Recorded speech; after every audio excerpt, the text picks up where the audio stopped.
is Paul Slack, Good News Plan. I'm speaking to Marco Liuzzo. Hi, Marco. How are you? Hi, how are you, Paul? Okay, good.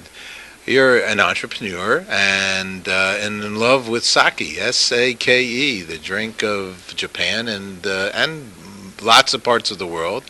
And maybe a misunderstood drink, because I don't know how many people really understand it and take advantage of the goodness of it. Obviously, you found some love in it, and you have a new sake that's out there. Tell us about it.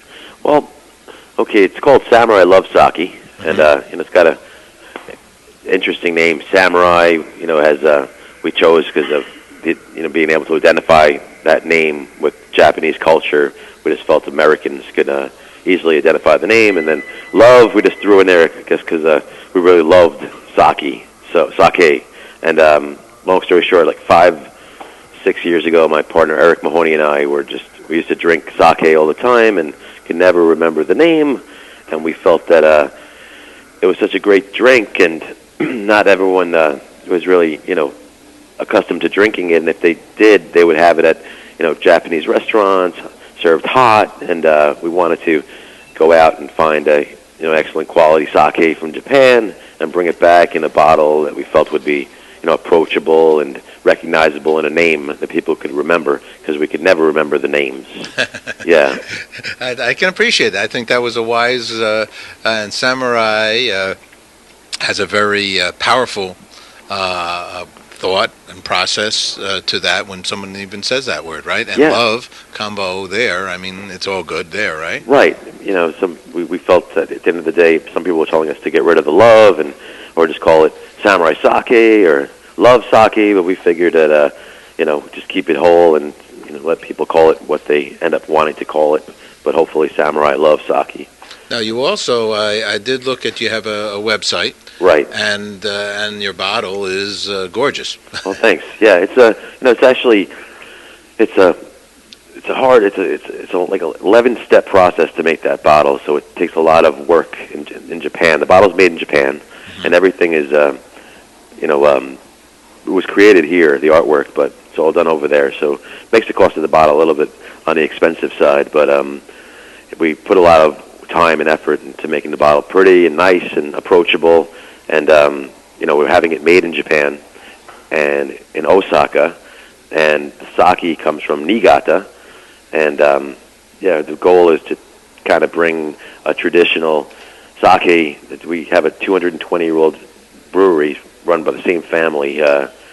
That's the juice we're using in there, and that basically with the bottle that we feel that we can kind of approach to the American market. Right.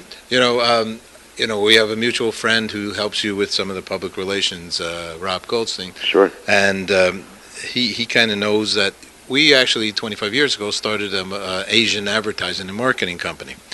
And it was a result of me personally going to Japan back in the early 80s and producing some TV shows in Japan, living in the future and working in the future. And I got, I guess you would say, introduced to sake there. And really learned to love it, and to drink a bit of it, and until you turn the bottle upside down, you keep drinking. I think absolutely was what the production team used to say was the tradition, right? Right. and it's really it's healthy for you as well. I know that. Absolutely. So it's good stuff. Yeah, it certainly is, and we just felt that. It was time. It was a little bit of a niche opportunity, like seeing sake, and it's a 2,000-year-old drink in Japan. And from what I learned over the years, sake production in Japan has been declining over the years, and less Japanese are drinking it. But the export market is actually starting to increase, and so we were hoping to bring a brand over here that can have some name recognition and good quality stuff in that bottle as well, and hopefully turn people on that have never tried it before, and if they try it for the first time, they like it, and hopefully try other brands and start getting a little bit of sake out there to the markets in the States that aren't accustomed to it or haven't had it. Now, Niigata, I also at one point, because I was unusual, I'm American Caucasian guy, and but Niigata, where your brewery is, this is some years ago. I don't know if it's still the same. Had an association of this is like the Napa Valley of Japan. Absolutely, right? Absolutely. I think I heard a consultant once say it's like the equivalent, to the Napa Valley. Is my fact. So they came to me and actually wanted to do a campaign. Because we had this company, and somehow it didn't get off the ground. But I remember years of names like 200-year-old this one and 250-year-old that one. Right. I mean, this is there's lineage here. Yeah, absolutely. And it used to be a region filled with breweries, and a lot of them have gone out of business or had to shut down because of not being able to foot the bill and keep the production up and running with the decline of the drink overall over the Japanese market. So I know that the Japanese are very eager for the market to expand into the States to help increase that segment. Now, you personally believe also it's best served chilled. Yes, I mean, but at the end of the day, it could certainly be served warm. I just think when it's chilled or at room temperature, you can actually taste the quality of the sake a little bit more so, and the different tastes that come from it. Did you have the chance to get over there? Absolutely. I actually... Tell me what that was like. It was a wonderful experience. I grew up in the States. I've traveled the world, but not really. I've never been to Asia before until this time. I had numerous opportunities over the years, but been to Europe, South America. But it was a wonderful experience. Absolutely. I loved the second I arrived into Tokyo, and then we went to... I was there for a couple of days, and in those couple of days I went all over the country. I went to Osaka, all the way over to Niigata, and back to Tokyo, and I think I did it in 4 days, and it was just something else. It was the way the efficiency of the way the Japanese do business. It was really wonderful to see, and it was wonderful to meet the people I've been talking to for a couple of years over email and telephone, face to face. And I actually had the opportunity to go to Niigata and go to the brewery and actually worked it for a little while. And is that right? Yeah, it was a lot of fun. So what they have you doing? They had me basically mashing the sake at the brewery. And, it's not like I Love Lucy kind of routine, was it? Well, it was interesting. You're like standing over this big batch of sake, and you're basically taking this wooden stick and mixing it around and hoping that you don't fall in, because if you do, you're done. And it's interesting. This particular brewery has a museum in the front because it's so old, and it has some beautiful, beautiful old equipment that they used to use. And people actually used to fall in to the batch back in the day, and yeah, it's something else. So it's pretty wide open there, and not much safety protection from falling in. But they know what they're doing over there. And they came out quite happy, though. I mean, they absolutely. So interesting on your site. Do you have a video? I don't think you have a video of where it's made, do you? No, we don't have a video of where it's made. Nice thing. No, nothing like that at this time. But we're a young brand, new brand, and just felt so strongly about sake and how much we liked it, and how most 9 out of 10 Americans, I mean, at that time, I would say it's probably still the same to this day, can't recognize one single brand of sake.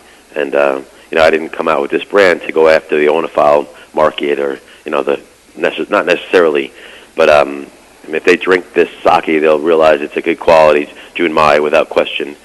But we're really going after the American overall market, and people that have not drank sake yet and haven't experienced it yet, and as opposed to get a lower grade sake, or even getting sake from the States, which I've heard is quite good. I haven't actually tried it yet, but I wanted to bring an authentic product back from Japan in its entirety, in a new bottle, though, that's designed for the Western market for the most part, if you will. Mm-hmm. Yeah. What is the logo?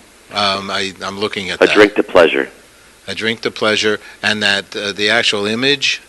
The actual image is a male and female sign. Oh, is that right? Yeah, it actually is, and it has a love in the middle. So that's in Japanese. That's in Japanese. Yeah. The word love. The word love into the logo of the male and female sign. Oh, beautiful sign. Yeah. Creative. Yeah, it's just we want it to stick out, and if it just to stick out and for people to recognize that's the logo, and then Samurai is the brand, and just to try it, and I love it. I mean, I hired a consultant, and I went through dozens and dozens of different breweries in Japan until I honed down one brewery that I really liked and the taste I liked, and it's on the smaller end of sizes of breweries over there, and it's a really wonderful taste. Personally, I love it, and I hope that people would love it. They open it up a bottle and give it a whirl.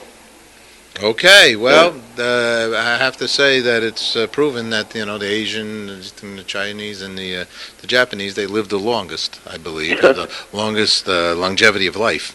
Yeah, is that right? So maybe it's in the sake. Maybe, maybe. So it's all good. Last question, Marco, Sure. and thank you very much for speaking with us and sharing this. Cool. Good news. What's good news for you? What's good news for me? Yes. In any aspect of your life. What's good news for me in terms of like what's going on in my life? What's going on in the world? Your life? No, say for you personally. In your life, what's good news? What's good news for me? Just knowing that everyone I care about is happy and healthy, and everyone's in a good state of life. It's perfect. That's perfect. All right, Marco. Thank you very much for sharing good news with us. Thank you, sir. Have a good day. Take care. Bye bye. Bye bye.